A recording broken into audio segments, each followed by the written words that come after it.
裂雨伞肥大上中间正常有放尿较慢，需要用巴肚出来才会放会出来。放尿一集，放尿会滴着裤，冰尿、夜尿、尿紧，甚至想要放都放不出来等症状。来到病院，医师会使用药物治疗，若是治疗效果无好，会建议患者采用手术治疗。目前射物线手术比较常见的就是双极电刀的射物线刮除手术，以及雷射射物线剜除手术。今天为大家介绍另外一个新型的射物线手术，叫做水蒸气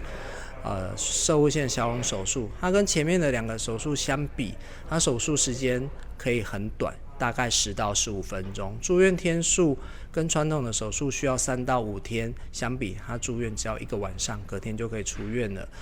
手术完，它的效果跟另外2个主流手术是不相上下的。那不过病人的出现并发症或是手术时间、麻醉时间都会短很多。裂雨伞水烟消融手术是目前治疗裂雨伞肥大上新的微创手术，原理是用真细细的幼尖将无菌的水烟注入去裂雨伞组织内底，优点是空喙较小，好完较紧，而且术后袂有逆行性射精以及勃起功能异常，也则是尿失禁等困扰。病人在麻醉之下，我们利用很细的内视镜进到病人的尿道，从这内视镜会伸出一个很细的细针，细针可以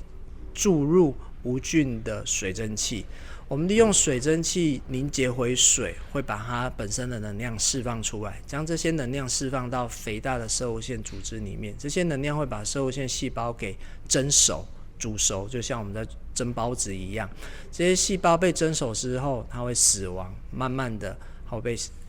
身体吸收，所以会让我们整体的射物线体积变小。